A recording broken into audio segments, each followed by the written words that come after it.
हरे कृष्णा। ये प्रोग्राम में आमंत्रित करने के लिए राधेश प्रभु का खूब अभिनंदन करते हैं, धन्यवाद करते हैं, आभार करते हैं। ये नया जगह आप लोगों ने लिया ये प्रचार के लिए, तो बहुत अच्छी बात है। प्रचार करके खूब भक्त बनाइए। इस्कॉन सूरत में जितने भक्त हैं, जितने गुजरात में इतने ज़्यादा नहीं है कोई, लेकिन ये शुरुआत करने के लिए हमारा आशीर्वाद है सबके ऊपर। ऐसा सब लोग इस तरह से आगे बढ़िए और प्रचार में हर रोज़ मदद कीजिए। राधेश प्रभु का मंगला आरती भी आइए, प्रोग्राम में आइए, प्रवचन में आइए, बुक डिस्ट्रीब्यूशन करिए। अभी अभी हमने देखा था कि इस्कॉन गुजरात लीडर ग्रुप है, उसमें राधेश प्रभु ने फोटो रखा है, बुक डिस्ट्रीब्यूशन का स्कोर भी लिखा हुआ है। उसके लिए खूब अभिनंदन कि बहुत अच्छा बुक डिस्ट्रीब्यूशन किया है आप लोगों ने मिलकर सब।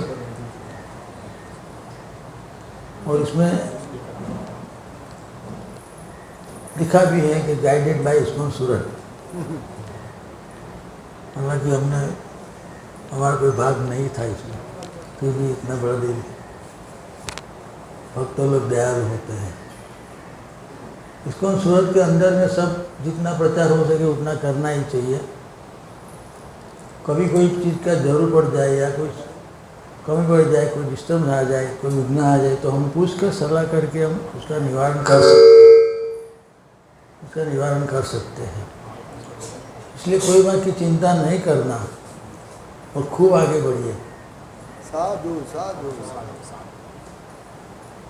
ऐसा इस्कॉन गुजरात लीडर ग्रुप में हमने पढ़ा तो आप लोग जो संकीर्तन करते हो, बुक डिस्ट्रीब्यूशन करते हैं, इसके लिए अभी एक संवाद मुझे याद आ गया महाप्रभु के बारे में। महाप्रभु और हरिदास ठाकुर का एक संवाद है, लेक्चर है, आप लोगों ने शायद नहीं पढ़ा होगा कोई पुस्तक में। एक बार चैतन्य महाप्रभु समुद्र स्नान करके जगन्नाथपुरी में स्नान करके जा रहे थे, तो बकुला पेड़ के नीचे हरिदास ठाकुर बड़े जोर से जप कर रहे थे। महाप्रभु वहाँ गए, ऐसे चिंता करने लगे, मुख में ऐसा चिंता का मतलब ऐसा किया कि भाई मुझे बहुत चिंता, दुख हो रहा है। तो हरिदास ठाकुर ने पूछा, प्रभु आपको ग्लानि किस बात की है, क्यों चिंता कर रहे हो, क्यों दुखी लग रहे हो आज? महाप्रभु ने कहा कि मुझे बड़ा दुख है इस बात का कि मेरा अवतार हुआ है नाम संकीर्तन, भगवान का नाम के द्वारा लोगों को कृष्ण भक्ति प्राप्त कराना, उनका पापाचार का नाश करना, उन पर दया दिखाना, उसको भगवान के धाम में भेजना। लेकिन कई लोग तो मेरे अनुकरण करके मेरे संकीर्तन यज्ञ में ज्वाइंट होते हैं और उसका तो उद्धार निश्चित है। लेकिन जो यवन लोग हैं, मुस्लिम लोग हैं, जो मांसाहार करते हैं, उनके लिए मैं बड़ा चिंता करता हूँ। उनको कैसे मैं भगवत धाम ले जाऊँ? अजय साहब को बोले, प्रभु आप तो सब कुछ जानते हैं, लेकिन मेरे मुंह से आप कहलवाना चाहते हो तो सुनिए, आपकी कृपा से ही मैं बोलूँगा। तो अजय साहब को क्या उपाय है, इन लोगों का कैसे उद्धार करेंगे? तो अजय साहब ने कहा, यवन सकलेर मुक्ति हबे अनायासे, हराम हराम बलि कहे नामाभासे। मतलब अर्थात इसका मतलब ये हुआ कि यवन जितने मुस्लिम है उसकी मुक्ति अनायास हो जाएगी, अपने आप हो जाए। कैसे? क्योंकि उन लोगों को, मुस्लिमों को हरामखोर बोलने का आदत है।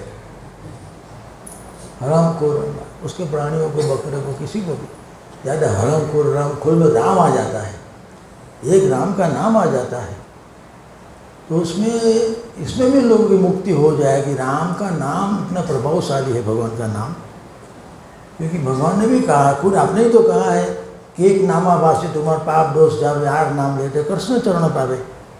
एक नामाभास ये नामाभास है। भले बकरे को कहे कि किसी को भी हरामखोर बोले, लेकिन उसमें राम आ गया, ये नामाभास हुआ, अपराध नहीं है, नामाभास है। तो एक नामाभास है तो पाप दोष सब पाप का क्षय हो जाएगा और मुक्ति मिल जाएगी यवनों को। फिर कहा कि ऐसा है तो फिर अच्छी बात है, थोड़े खुश हुए महाप्रभु। फिर कहा ठीक है हरिदास, और मुझे एक बात की चिंता भी है, जो हरामखोर भी नहीं बोल सकते उनका मुक्ति कैसे होगा? जो हरामखोर भी नहीं बोल सकते,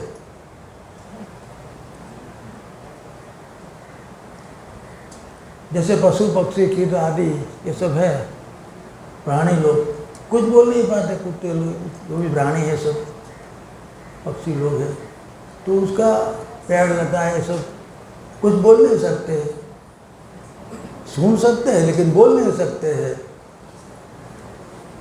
तो उनका मुक्ति कैसे होगा? वो भी तो जीव है। तभी हरिदास ठाकुर ने कहा प्रभु इसमें भी आप चिंता नहीं कीजिए, आपने जब झारखंड में कीर्तन किया था, झारखंड में,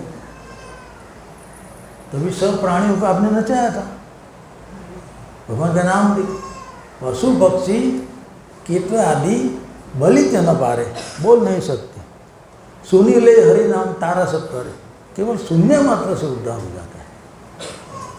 जब ले तो कृष्ण नाम महापुनिषद उच्च संकीर्तन परोपकार करे। जैसे आप लोग संकीर्तन करने जाते हो, इसमें कितना परोपकार होता है, वृक्ष लता प्राणी पशु पक्षी सब सुनते हैं, तन नाम श्रुति मात्र न पुमान बहुत ही निर्मल, केवल सुनने मात्र से सब जीव निर्मल शुद्ध हो जाता है, भगवत धाम जाता है, केवल सुनने मात्र से। तो नाम का प्रभाव साधारण नहीं है, नाम इतना प्रभावशाली है, लेकिन नाम सबके जीवन में आना मुश्किल है, सुनना भी मुश्किल है। जो जीव भाग्यवान है, सुकृतिवान है, अज्ञात सुकृतिवान है, ज्ञान सुकृतिवान, तो उसके वो मुंह पे जीवा पे नाम आएगा। शाम तो कर्म पापम जनानम पुण्य कर्म ते द्वंद्व मोदे मुक्ते भजते माम द्वटवटः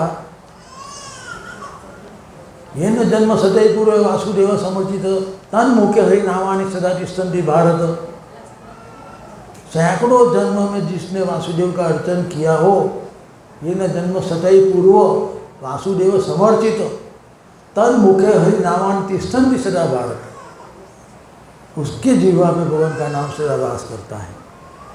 सुनना भी मुश्किल और बोलना भी मुश्किल, फिर भी महाप्रभु इतने दयालु है कि हरिनाम संकीर्तन आंदोलन चालू करने इसलिए चालू किया कि जो लोग ने सुना नहीं वो सुने। पापी तापी दुराचारी कोई भी हो, पात्रा पात्र विचार नहीं, नहीं स्थान स्थान, जय जहाँ पाए वहाँ करे कृष्ण प्रेम दान। महाप्रभु इतने दयालु, मोस्ट मैग्नेनिमस, इतने दयालु महाप्रभु, खुद चैतन्य महाप्रभु का उद्धार, कलयुग में सबका उद्धार करने के लिए महाप्रभु। आप लोग ने जो नगर कीर्तन किया, उसमें हमें खुद पता नहीं चलता कि इसका उद्धार हुआ है, लेकिन सूक्ष्म रूप से बहुत जीवों का उद्धार हो जाएगा। इसलिए कृपा करके मेहरबान के हर रविवार को जाइए, एवरी संडे ये प्रोग्राम बनाइए, कोई भी हाल में। हमारे यहाँ 91 से नगर कीर्तन चलता था सूरज मंदिर से, 91 से, ये कोरोना की वजह से बंद है, बाकी 91 से विदाउट ब्रेक एक भी दिन बंद नहीं, हमेशा हर रोज नगर कीर्तन चलता था। 8 से 10, 8 बजे निकल जाते थे, 9:30 पौने 10 बजे आते थे, इसी कारण से। तो फिर हरिदास ठाकुर ने जवाब दिया, महाप्रभु खुश हो गए। नाम एकम यस्य वाची स्मरण गतम स्मोत्रम मूलम गतम वा शुद्ध व अशुद्ध वर्णम व्यवहितम तारे देव सत्यम। भगवान ने खुद कहा है, एक नाम अगर कोई बोले, नाम एकम यस्य वाची, मुँह से निकल जाए, श्रवण गतम, कान के मूल में घुस जाए, किसी के कान में मूल, श्रोत्रम मूलम वा शुद्ध व अशुद्ध वर्णम, जैसे विदेशी लोग पहले कृष्णा कृष्णा बोलते थे, हम लोग कृष्ण, ओडिशा वाले कृष्ण कृष्ण बोलते थे। शुद्ध व अशुद्ध वर्ण व्यवहित रहितम, डजंट मैटर, व्यवहित रहितम। व्यवहित रहितम मतलब सांख्य से परिहास्यम स्तोभम हेलन, गुस्से में कहो, तिरस्कार में कहो, मस्करी में करो, मजाक में, क्रोध में करो, कैसे में करो, उसका फल अवश्य मिलता है। तारयति व सत्यम, एक नाम, केवल एक नाम, एकम यस्य वाची, इतना ही महत्व है नाम का। ये चैतन्य महाप्रभु कितना दयालु, सोचो। फिर हरिदास ठाकुर को प्रश्न किया महाप्रभु ने, ठीक है, तो इस तरह से अगर चलेगा तो पूरा ब्रह्मांड खाली हो जाएगा, कोई रहेगा ही नहीं। सुनने मात्र से भी जीव का उद्धार, बोलने मात्र से जीव का उद्धार। तो मैं तो नगर कीर्तन सब करता हूँ, आंदोलन चलाता हूँ, तो कितने लोग सुनते हैं, पूरा नवद्वीपवासी खाली हो जाएगा। तभी हरिदास साहब कहते हैं, प्रभु आपकी लीला अपरंपार है, समुद्र का एक बूंद की तरह हम समझ नहीं सकते, लेकिन जितने भी जीव आपके साथ गए उसको फिर से वापस भर दोगे कैसे? कोई जीव अगर द्वेषी है, निंदा करने वाला है, उसको प्रबुद्ध बना के फिर से ब्रह्मांड में डालोगे, फिर से ब्रह्मांड। जैसे अयोध्या में राम के साथ सब चले गए, मायापुर में नवद्वीपवासी सब लोग चले गए महाप्रभु के साथ, फिर से भर गया। जो निंदक है, जो द्वेष करने वाला है, कोई भक्त दूसरे भक्त का द्वेष करता है, कोई निंदा करता है, इसको महाप्रभु ने कभी माफ नहीं किया। ये तो चैतन्य चरितामृत में भी आता है, महाप्रभु सबके ऊपर दया किया, लेकिन द्वेषी को, निंदक को माफ नहीं किया। ये हमने पढ़ा है। इसलिए उन लोगों को प्रबुद्ध बना के फिर से ब्रह्मांड में डाल दोगे। लेकिन दयालु इतने हैं कि पापी हो, तापी हो, दुराचारी हो, कोई भी हो, भगवान कृष्ण जब द्वापर से गए अपने धाम, तब भगवान ने खुद कृष्ण ने सोचा कि मैं सब असुरों का नाश किया, लेकिन कलयुग आने वाला है, आने वाले कलयुग में जो जीव पापाचार करेगा, दुराचार करेगा, मांसाहार करेगा, व्यभिचार करेगा, उनको मैं कैसे मारूंगा? इसलिए भगवान कृष्ण ने स्वयं विचार किया, अवतार लेने के लिए चैतन्य महाप्रभु भक्त के रूप में अवतार लूँगा और कोई अस्त्र शस्त्र नहीं उठाऊंगा, कोई असुर को नहीं मारूंगा, केवल मेरे नाम के द्वारा उद्धार करूंगा, सबका व्यभिचार दुराचार का नाश करूंगा और उसको भक्त बनाऊंगा, उनको त्रिभुवन में नचाएंगे, जैसे महाप्रभु ने किया। और इसका फॉलो प्रभुपाद जी ने किया। गौरवाणी प्रचारी ने, नील शून्यवादी महाप्रभु के प्रणाम मंत्र में आते हैं, गौरवाणी का प्रचार पूरी दुनिया के कोने कोने में प्रभुपाद जी ने किया, सब लोगों को नचाया भगवान का नाम के द्वारा। आज देखते हम कि नाम के कीर्तन, हरे कृष्ण महामंत्र का कीर्तन के द्वारा कितने लोग नाचते हैं, विदेशी लोग भी, सभी लोग। नारद पंचरात्र विधि में भी, नारद भक्ति सूत्र में नारद मुनि ने कहा है, जिसको भी ये नाम जप का रस आस्वादन मिलता है, जब पुमान सिद्धो भवति तब तृप्तो भवति आत्मारामो भवति, जिसको मिलता है वो तृप्त हो जाता है, सिद्ध प्राप्ति करता है, भगवत धाम जाता है और आत्माराम बन जाता है। मत्त भवति स्तब्ध भवति आत्मा, मत्त उन्मत्त बन जाता है। जैसे नाचने, कोई संकोच में नाचने में रहता नहीं, कोई भी हो, बड़ा हो, तवंगर हो, गरीब हो, धनी हो, सब नाचने। जैसे भगवान का कीर्तन शुरू होता है सब नाचने लगते हैं।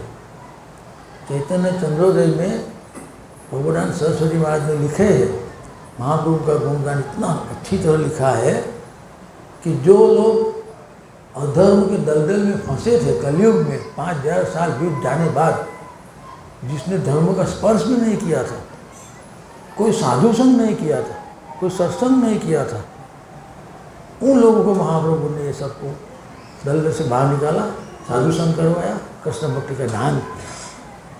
कृष्ण चैतन्य महाप्रभु को केवल साक्षात दंडवत प्रणाम करने मात्र से कृष्ण भक्ति प्राप्त हो जाती है। चैतन्य चरितामृत में कृष्णदास कविराज गोस्वामी महाराज ने लिखा है, चिरात अदत्तम निज गुप्त वित्तम स्वप्रेम नामामृतमति उदार। आप हमारे विचितार गौर कृष्ण जन्म तमाम प्रपद्य। चिरात, देखो एक एक शब्द बहुत इम्पोर्टेंट है। चैतन्य भगवान चैतन्य महाप्रभु के बारे में लिखा है, चिरात मतलब लंबे समय। कितने लंबे समय? सतयुग में भी किसी ने नहीं किया, त्रेता युग में भी नहीं किया, द्वापर युग में भी किसी ने नहीं किया। इतना चिरात, इतना लंबा समय से चैतन्य महाप्रभु ने चिरात अदत्त नहीं दिया, किसी ने नहीं दिया। 3 युग बीत जाने तक क्या नहीं दिया? निज गुप्त वित्तम, अपने खुद का धन, स्वप्रेम नाम। खुद का धन क्या है? अपना खुद का प्रेम दान, प्रेम भक्ति पर, प्रेम भक्ति किसका हो? भगवान का खुद का धन है जो किसी को नहीं दिया था। 3 युग बीत जाने तक किसी ने नहीं दिया। स्वप्रेम नामा, कौन सा स्वप्रेम? नाम रूपी अमृत, नामामृतम, अति उदारता से आप आमरा वितर गो। जितने भी दुराचारी पापी तापी आप पामर लोग हैं, उन सबको उदारता से कृष्ण जन्म तमाम प्रपति। चिरात अदत्तम निज गुप्त वित्तम स्वप्रेम नामामृतम अति उदार। आप हमारा वितता गौरव, वितता उदारता से वितरण किया। तर गौर महाप्रभु ने कृष्ण जन्म होता, वही कृष्ण भगवान स्वामी महाप्रभु को साथ दंडवत प्रणाम करते हैं। परम करुण मिले हुई जन निताय गौर चंद्र, सब अवतार सार शिरोमणि केवल आनंद कंद। सब अवतार के सार शिरोमणि भगवान कृष्ण भजन नंदन निताय गौर स्वयं, इतने दयालु महाप्रभु। चैतन्य चंद्र ऐसे कहते हैं, चैतन्य महाप्रभु जो भक्त है, ये संकीर्तन आंदोलन में जो युक्त हुए, जुड़े हुए हैं, वो लोगों को ऐसे कहा गया है कि कभी मोक्ष की इच्छा नहीं करते। मोक्ष को आकाश के पुष्प की तरफ समझते हैं। आकाश में जो पुष्प खिला होता है ना, ऐसे मोक्ष और नरक को तुच्छ समझ दे। ऐसे चैतन्य महाप्रभु के बारे में लिखा है कि जो इतने उन्मत्त रहते थे, कोई भी कुंड देखते थे, कोई तालाब देखते थे तो उनको राधा कुंड श्याम कुंड मान लेते थे भगवान। कभी कोई पर्वत देखेगा तो चैतन्य महाप्रभु उसको गोवर्धन मान लेते थे। कोई श्याम रंग का बालक देखेगा तो उसको श्याम सुंदर मान लेंगे, स्वयं श्याम सुंदर ऐसा मान लेंगे। ऐसे महाप्रभु का वर्णन चैतन्य चंद्र में लिखा है प्रभुराम सरस्वती महाराज ने, बहुत सुंदर।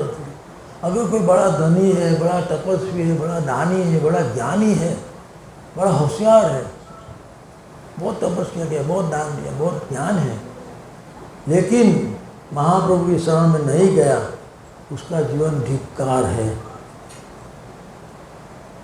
उसका जीवन व्यर्थ है, व्यर्थ ब्रह्मांड परिभ्रमण करने वाला है। कभी हजारों शून्य लगाओ लेकिन एक नहीं मिलेगा। कोई जीवन की कोई वैल्यू नहीं। भले कितना भी धनी हो, कितना भी दानी हो, कितना भी तपस्या किया हो, लेकिन अगर महाप्रभु के शरण में नहीं गया, एक बार भी भगवान का नाम का उच्चारण नहीं किया, एक बार भी सुना भी नहीं, उसका जीवन सब शून्य शून्य शून्य शून्य जैसा है। कभी उसका उद्धार भगवान ब्रह्मा के कल्प तक नहीं होने वाला। कितने युग बीत जाए तक उसका उद्धार नहीं होगा। लेकिन ये भगवान का नाम जो संकीर्तन नाम करते हैं, इसके माध्यम से हमारा खुद का भी होता है और दूसरा कितने सारे जीवात्मा का होता है। पुस्तक वितरण से भी, अगर कोई पुस्तक भले 1 साल 2 साल रखने के बाद भी पढ़ेगा, लेकिन प्रभुपाद जी का पुस्तक खाली 2-3 पेज पढ़ेगा तो भी उसका उद्धार हो जाएगा, अवश्य कृष्ण भावना को प्राप्त करेगा। लेकिन आप लोग जो करते हैं बुक डिस्ट्रीब्यूशन, वही सबसे बेस्ट, जो बुढ़ंग बोलते हैं उसको। जैसे हम लोग छोटे छोटे काम करते हैं, आप लोग बहुत बड़ी आवाज़ में बुढ़ंग बजाते हो, उसको बुढ़ंग कहते हैं। नमो महावरान्य कृष्ण प्रेम प्रदाय थे, हम लोग सुबह बोलते हैं वो महान दयालु कृष्ण के अवतार स्वयं चैतन्य महाप्रभु नाम रूप लेकर के आप राधा रानी का मनोभाव अंगीकार करके आप आए हैं। बहुत दयालु है, महान दयालु कृष्ण के स्वयं कृष्ण ही है। आप चैतन्य महाप्रभु का रूप नाम लिया है और राधा रानी का नाम रूप और रंग स्वीकार किया है, मनोभाव अंगीकार किया है। महाप्रभु का आने का कारण यही था। बहुत सारे कारण हैं। चैतन्य महाप्रभु कलयुग में पहले तो भगवान ने सोचा था, इसलिए कलयुग में आने के लिए महाप्रभु का अवतार के बहुत सारे कारण बताए गए। पहले तो भगवान की खुद की इच्छा थी कि पतित जीवों का उद्धार करने का है, भक्त के रूप में आना है। जैसे इसलिए पहले महाविष्णु को रूप में अभिधेय आचार्य को भेजा। अभिधेय आचार्य 5000 साल बीत जाने कलयुग के, उसके बाद अभिधेय आचार्य ने देखा कि सब लोग मांसाहार में पड़ा है। मांस, मछली, मदिरा, मैथुन, मुद्रा, ये सब लोग नशे में दूर थे। मुस्लिम लोग का राज था और सब वैष्णवों की हंसी मस्करी कर रहे थे। तो अभी राजा ने सोचा कि ये वैष्णवों का और सब जीवों का उद्धार कैसे किया जाए, स्वयं भगवान आएंगे तो ही होगा। सोचते थे सब, उसको श्लोक याद आ गया, तुलसी दल मात्र जलस्य चुलके नवा विकीर्ण स्वात्म भक्तव्य भक्त वर्षल। केवल एक तुलसी दल प्रेम से अर्पण करने मात्र से भगवान अपने आप को बेच देते हैं, भगवान ने खुद कहा है। इसलिए अभिधेय आचार्य ने गंगा जल से शालिग्राम का पूजा किया, तुलसी जल अर्पण कर भगवान को जोर से आह्वान करते थे, आप जल्दी अवतारण धारण करिए और ये जीवों का उद्धार कीजिए। क्योंकि बहुत छुप छुप के मुस्लिम लोग और वैष्णव लोग भक्ति कर रहे थे। अभिधेय आचार्य को पसंद नहीं था, इसलिए अभिधेय आचार्य ने बहुत प्रेम से आह्वान किया, भगवान ने अवतार। इसलिए ना, ये भी कारण है। और भगवान ने खुद सोचा था कि मुझे राधा रानी का मनोभाव अंगीकार राधा रानी मुझे इतना प्रेम क्यों करती है, क्या कारण है, वो भाव जानने के लिए। और मैं राधा रानी को इतना आकर्षित, मुझे भी आकर्षण क्यों है राधा रानी से, वो भी जानने के लिए भगवान को भी ये जिज्ञासा हुआ कि ऐसा रूप, इसलिए अवतार लिया। फिर राधा रानी ने एक बार भगवान को कहा था कि हम दोनों का संयुक्त अवतार मुझे देखना है, इसलिए भी भगवान ने अवतार लिया है। और एक बार द्वारका में चैतन्य मंगल में लिखा है, द्वारका में नारद मुनि घूमते घूमते द्वारका में जाते थे। नारद मुनि का स्वागत करते हैं भगवान। फिर पूछते हैं कि नारद मुनि आपको क्या तकलीफ है, क्यों आना हुआ। नारद मुनि कहते हैं कि मैं पूरा ब्रह्मांड में भ्रमण करके आया हूँ, लेकिन आपका कोई नाम का उच्चारण नहीं करता, कोई सुनता भी नहीं, इसलिए बड़ा दुख हो रहा है। कुछ उपाय कीजिए जीवों का उद्धार करने के लिए। नारद मुनि तो दयालु, जीवों का उद्धार करने। तो भगवान ने कहा कि ठीक है नारद मुनि, सदाशिव लोक में, ब्रह्म लोक में, सब लोक में ऐलान कर दो, मैं सची माता के गर्भ से आऊँगा और मेरा सुमेरु पर्वत जैसा रूप होगा, गोल्डन मॉन्टर कलर होगा, और मेरे पार्षदों से मैं नगर संकीर्तन करूँगा और लोगों को हरिनाम रूपी अस्त्र, हरिनाम से केवल उनका पाचार दुराचार का त्याग कराऊंगा, नाश करूँगा। ये सब ऐलान कर दो। ये सब कारण बहुत है अवतार लेने का, भगवान एक कारण से नहीं आते। जैसे भगवद गीता में तो लिखा है, जय जय धर्म से ग्लानि बहुत ही बात, अस्त्र शस्त्र की बात कलयुग में नहीं है, केवल प्रेम से हरिनाम का दान देने से। नाम साधारण नहीं है, ये बात ध्यान रखना। नाम किसकी जीवा पे आ सकते हैं, अहो बतो स्वपचो अतो गर्याम यद जिह्वाग्रे वर्तते नाम तुभ्यम ते पुस्तवस्ते जू सस्तु आर्य ब्रह्मणु चूर्णम हुणंति ये ते। इसका मतलब क्या है, देवती माता कहती है कपिल भगवान कि आपका नाम किसकी जीवा पे आता है, अहो बतो स्वपच, जिसकी जीवा पे आता है वो धन्य है। अगर वो स्वपच हो, स्टैंडाल हो, तो भी उसकी पूजा करनी चाहिए, क्योंकि वो नाम जप करने वाला, नाम का उच्चारण करने वाले ने पूर्व जन्म में सारी तपस्या कर चुकी है, सारे यज्ञ कर चुका है, सारे तीर्थों में भ्रमण कर चुका है, सारे वेदों का अध्ययन कर चुका है। यहाँ तक बोल दिया देवदेव ये टेपुस तपस्ते जूहू तपस्या, सब तपस्या, जूहू यज्ञ करके, सस्नु आर्या सब ब्रह्मांड स्नान कर चुका है सब तीर्थों में। ऐसा भगवान का नाम का इतना इम्पोर्टेंस समझने के बाद हमें गंभीरतापूर्वक, जैसे आप लोग तो बहुत अच्छी तरह जप करते हो, सुबह में किसी से दूसरे से बात भी नहीं करते, कान में उंगली डाल के, ये सिस्टम बहुत अच्छी बात है कि दूसरा को सुनाई नहीं देना चाहिए, यही होना चाहिए। भगवान का नाम बिल्कुल साधारण है ही नहीं, ये समझ लेना चाहिए। हाँ, 16 माला हो जाने के बाद अगर कोई समय मिलता है तो भले बोल तो, जब तो काम करो, भगवान के काम के लिए कोई बात करनी पड़े तो करो, लेकिन 16 माला का साधना तो अकेले में बैठ के मीडियम स्वर से जब कर लेना चाहिए, ये हमारी मुख्य ये साधना है। इससे इतना बेनिफिट मिलेगा कि अंत समय में अगर हमारे पास कॉन्शियसनेस नहीं रहेगा, मान लो कि हम बेशुद्ध हो जाए, कुछ भी हो जाए, हमारे जीवन में नाम नहीं आता, हमारा शरीर प्राण त्यागने के समय हमको दुख का अनुभव होता है तो भगवान का नाम लेने का इच्छा नहीं, लेकिन भगवान का नाम प्रभु कृपा करेंगे। अतः कृष्णावारी न कोई ग्राह्य इंद्रिय सेवन मुख्य जीवन स्वयं स्फुरत्यद। भगवान का नाम क्या, पूरा जीवन भर हम लेने से जीव के द्वारा सेवन मुख्य है जीवा को भगवान का नाम का सेवा किया है, नाम का उच्चारण किया है जीव के द्वारा, तो स्वयं एवं स्फुरत्यद, स्वयं भगवान का नाम प्रभु कृपा करके हमारे जीवन पर अंत समय में प्रकट हो जाएगा। अगर हम बेशुद्ध रहे तो भी कॉन्शियस नहीं है, कभी कभी कॉन्शियस नहीं चला जाता है, तो भी कुछ भी हो जाए, प्राण निकलते समय हमारा चेतना बहुत खराब हो जाता है, दुख की अनुभूति होती है, भगवान का नाम लेने का इच्छा नहीं होता है, फिर भगवान का नाम प्रभु कृपा स्वयं करेंगे, स्वयं मुख्य जीवन स्वयं स्फुरत्यद प्रकट हो जाता है स्वयं एवं। इनसे बड़ी बात क्या है, और गीता में कहा है अंतकाले से महाम एवं स्मरण मुक्त क्लेवरम यह विराट स्वभाव ज्ञाति जाते संशय, अंतकाल में जो मेरा स्मरण करेगा मेरे नाम को प्राप्त करेगा। यम यम आप स्वयं भाव त्यजंत क्लेवरम तम तम कांति सदा भाव भावित, जो भाव का स्मरण करेगा वो जो नहीं प्राप्त होगी। और अगर कुछ भी ना हो, अगर हमारे जीवन में पतन भी हो जाए,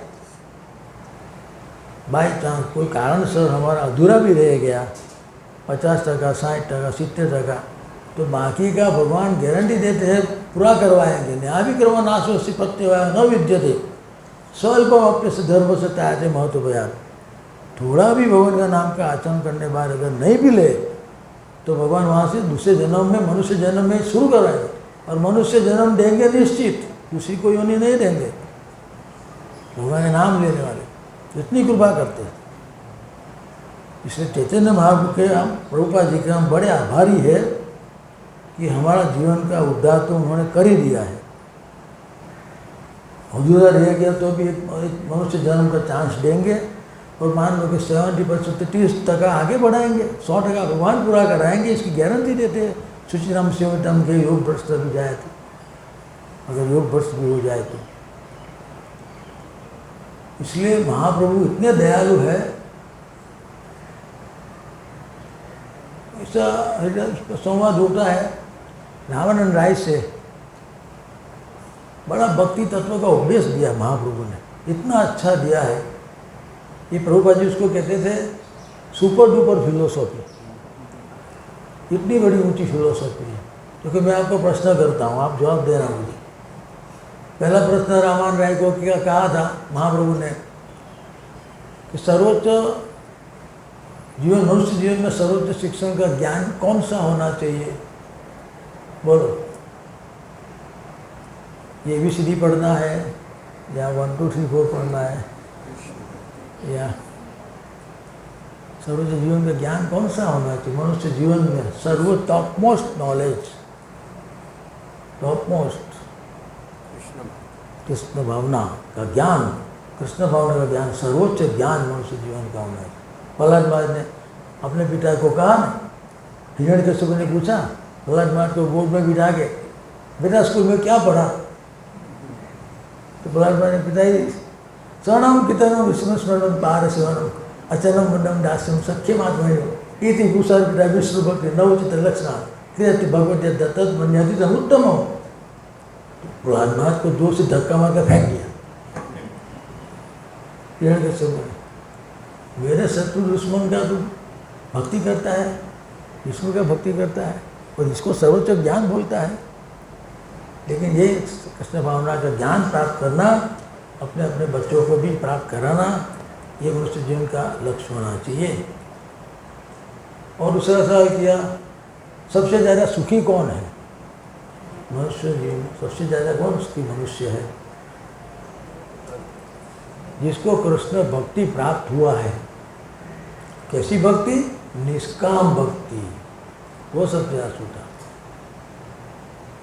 निष्काम भक्ति इम्पोर्टेंट है, सकाम भक्ति नहीं कि भक्ति के बदले में कुछ मांगना है। सबसे ज़्यादा सुखी कौन है? निष्काम भक्त, कोई कुछ नहीं मांगेगा। और सबसे ज़्यादा दुखी कौन है? ये भी महाप्रभु ने पूछा। हाँ, भक्तों का संग नहीं होना है वो सबसे ज़्यादा दुखी है। सही बात। भक्तों का संग नहीं मिलेगा, सत्संग नहीं मिलेगा, ऐसा प्रोग्राम नहीं होगा, वो सबसे ज़्यादा दुखी है। आप देख लेना, आप ये प्रोग्राम में रोज हर रविवार को आते हो, दो रविवार नहीं आओगे तो देखना आपको दुख लगेगा कि मैं कहाँ फंस गया, घर में जंजाल में, कोरोना में व्याकुल हो जाएंगे। सबसे ज़्यादा दुख होगा। सबसे ज़्यादा यशस्वी कौन है? जो कृष्ण भक्त शुद्ध भक्त है। जैसे हमारे गुरु परंपरा में देखते हैं हम, जो शुद्ध भक्त यशस्वी, तीनों लोक में उसका गुणगान गाया जाता है, वो सबसे ज़्यादा यशस्वी है। आखिर में एक प्रश्न किया, बहुत अच्छा है उन्होंने, मनुष्य जीवन का अंतिम लक्ष्य क्या होना चाहिए? हमारा अंतिम लक्ष्य मनुष्य जीवन मिला है, दुर्लभ मानुष जन्म तरबी अध्रुम असदम, तो हमको अंतिम लक्ष्य क्या होना चाहिए? तो रामानंद राय ने कहा, पहले तो महाप्रभु ने उसको गोल गोल घुमाया, चैतन्य महाप्रभु ने। रामानंद राय ने पहले कहा, स्वेश कर्मण वीर संसिद्धि लभते नर स्वकर्म तमोभ्यम सिद्धि मिंदति मानव। अर्थात वर्णाश्रम धर्म का पालन करना मनुष्य जीवन का लक्ष्य होना चाहिए। रामानंद राय ने ऐसा कहा। कि महाप्रभु ने कहा, ये तो बड़ी मूर्खता है। वर्णाश्रम धर्म का पालन करेगा 100 जन्म तक तो तू इंद्र बनेगा या बहुत बहुत तो ब्रह्मा बनेगा। वर्णाश्रम धर्म का पालन करना जरूरी नहीं है। क्यों? ब्रह्मन पुनरावर्तन अर्जुन माऊ गतिर कौन थे पुनर्जन्म न विद्यते। जितना भी ब्रह्मलोक तक जाएंगे कोई जीव तो अभी वापस आएगा। ब्रह्मन पुनरावर्तन अर्जुन, भूर्णलोक का पुनरावर्तन अर्जुन। इसलिए मनुष्य का लक्ष्य नहीं है। दूसरा बताया, यद करोसी यद अस्नासी यद्योसी ददासी यद तपस्वी कौंते तत्पुरुष समर्पणम। रामानंद राय ने बताया कि महाप्रभु का यो बाह्य, ये भी नहीं, आगे क्या, ये भी नहीं। तो क्यों? ये तो गीता में कहा है, यद करोसी यद अस्नासी यद्योसी। तो महाप्रभु का ये तो इनसे केवल तुम्हारे कर्मों का फल से मुक्ति मिल जाएगी, कर्मों का फल भोगना नहीं पड़ेगा। केवल मेरे लिए कर्म करोगे। यज्ञार्थं कर्म अन्यत्र लोकं कर्म बंधन, यज्ञार्थं कर्मणो अन्यत्र लोकं कर्म बंधन। यद करोषि रसनासी अभ्युदासी, ये करोगे तो तुमको कर्मों का फल भोगना नहीं पड़ेगा, कर्मों से मुक्ति मिलेगी। लेकिन ये मनुष्य जीवन का अंतिम लक्ष्य नहीं है। आगे कहो, रामायण का सर्वधर्मान पढ़ते थे महावेकम शरणम व्रज अहम ताम सर्वभावी मोक्ष माँ सूचो। महाप्रभु ने इसको भी निग्लेक्ट किया। सर्वधर्म पर महावेकम शरणम व्रज निग्लेक्ट किया। नहीं, यो बाई है, ये भी मनुष्य का अंतिम लक्ष्य है। क्यों? क्योंकि वहाँ कहाँ कहा भगवान ने क्या कहा? सर्वधर्म पर महावेकम सर्व अहम ताम सर्व पापेभ्यो मोक्ष इष्टाय। अहम ताम सर्व पापेभ्यो, तुमको सब पापों से मुक्ति दे दूंगा। और मुक्ति मतलब मोक्ष। तो भक्त लोग तो मोक्ष नहीं चाहते। हमारे जीवन का लक्ष्य मुक्ति प्राप्त करना नहीं है। मुक्ति क्या है? 5 मुक्ति, सायुज्य, सामीप्य, सारूप्य, सालोक्य। भक्त कि कोई भक्त मुक्ति नहीं चाहता। सायुज्य का मतलब भगवान के अंदर विलीन हो जाना, सालों के भगवान के रूप में वास करना, सारूप्य भगवान जैसा रूप प्राप्त करना, सामीप्य भगवान के पास रहना और शास्त्री भगवान जैसा ऐश्वर्य प्राप्त करना, वो भी नहीं। ये भी हमारा लक्ष्य नहीं, क्योंकि उसमें सेवा का आनंद नहीं आता है। भगवत सेवा का आनंद इसलिए महाप्रभु ने कहा यो भाई आगे, ये नहीं, हमारा अंतिम लक्ष्य नहीं है। रावण ने कहा ब्रह्मबुद्ध प्रसन्नात्मा न सोचे जिन कान सर्दी सम सर्वसु बुद्धि से मन भक्ति लवटे पड़ाम। महाप्रभु का यो है, ठीक है, ये ज्ञान शून्य भक्ति है, ज्ञान मिश्रा भक्ति है, ये ज्ञान शून्य भक्ति नहीं, ज्ञान मिश्रा भक्ति है। तो रावण ने कहा स्थानीय सीधा सूर्य ग्रम तनु आँख मनो भी, तो ये ज्ञान शून्य भक्ति है, ये उत्तम है कि भगवान का केवल स्मरण करना, भगवान का नाम जप का उच्चारण करना, ये सब। लेकिन अंतिम लक्ष्य क्या होना चाहिए? What is the last goal? Ravan ने बोले दास्य प्रेम सर्वसाध्य साध, पहले कहा दास्य प्रेम। दास्य प्रेम का मतलब है हम दास, भगवान का दास है, सही बात है, लेकिन ये इसको भी निग्लेक्ट किया। क्यों? कि इसमें केवल निष्ठा और सेवा दो रहता है। जो दास होते हैं, हम दास हैं, हमारी श्रद्धा मतलब निष्ठा है और सेवा, दो ही भाव रहता है। इसलिए कहा सख्य ब्रह्म साथ सर्वसाध्य साथ, सखा भाव में रहना। तो यो ठीक है, लेकिन उनसे कुछ आगे कहो महाप्रभु का। क्यों? कि सेवा भाव, इसमें सख्य भाव में क्या रहता है? निष्ठा भी रहता है, सेवा भी रहता है और निसंकोच भाव रहता है।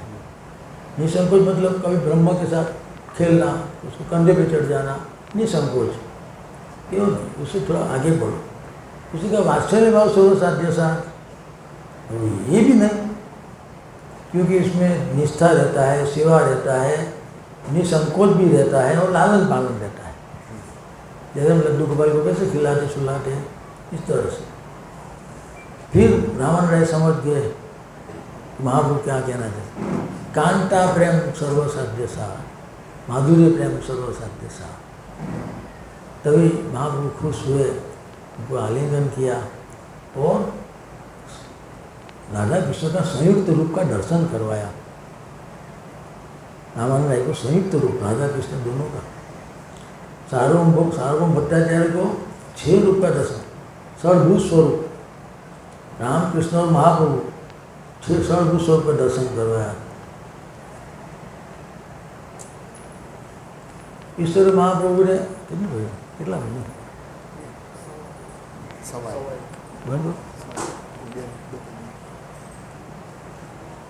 इस तरह महाप्रभु ने बहुत कृपा किया है हमारे पर। हम लोग ये आंदोलन में जुड़े रहेंगे, भले प्राण छूट जाए पर उपदेशी मिशन और नगर के कीर्तन संकीर्तन चालू रखेंगे। कुछ भी हो जाए, भगवत धाम जाना हो तो दूसरी 84 लाख में भ्रमण नहीं करना है। मनुष्य जीवन बहुत दुर्लभ है, आप जानते हो सब लोग। प्रहलाद महाराज कहते हैं ना, कौन आते बाबू धर्मान भागवरानी दुर्लभ मांस तदपि अद्रुम अर्थदम, बार बार मिलने वाला नहीं है। अगर एक बार भी मिस किया तो फिर से 84 लाख योनि में जाना है। कौन से ब्रह्मांड में, कौन सी योनि में कहाँ जाएंगे पता नहीं। पुनर्वि जननम पुनर्वि मरणम पुनर्विधन्य तथरे स्नानम। इसलिए हमारा ध्येय ये रहना चाहिए कि हमें कोई भी हाल में ये जन्म के अंत में वैकुंठ धाम की प्राप्ति करना है। इसके लिए जो साधन करना है करो। साधन में केवल महाप्रभु ने 5 सिद्धांत बताए थे और कुछ नहीं। अगर भगवत धाम की प्राप्ति करना है, केवल 5 सिद्धांत का पालन करोगे तो अवश्य भगवत धाम जाओ। महाप्रभु ने कहा सबसे पहला शुद्ध भक्त की शरण में जाओ, उनसे एकदम की दीक्षा लो, वगैरह जो करना औपचारिक विधि करना है कर लो, उनको प्रश्न पूछो, ज्ञान प्राप्त करो, शुद्ध की शरण में जाओ। दूसरा, वो जो कहेगा भगवान का नाम का जप कीर्तन करो, वो करो। भगवान के नाम का जप कीर्तन जितना भी कहते हैं 16 के 64 के 32 माला, तो वो करो। तीसरा, भगवान का अध्ययन हर रोज करो।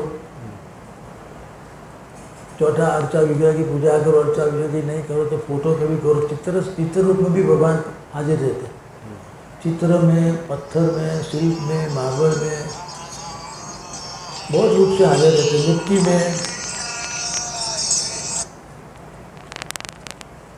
इसलिए ध्रुव महाराज ने मिट्टी का विग्रह बनाया था।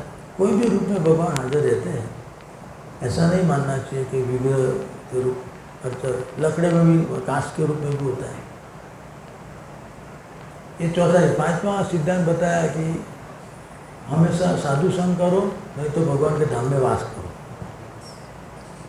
ये 5 सिद्धांत बताए तो अवश्य भगवत धाम की प्राप्ति होगी, कोई शंका नहीं। फिर दूसरी बार कभी कृष्ण भक्ति के बारे में बताएंगे, बहुत लंबा विषय है, अभी टाइम हो गया, क्षमा करना। हरे कृष्णा हरे कृष्णा कृष्णा कृष्णा हरे हरे, हरे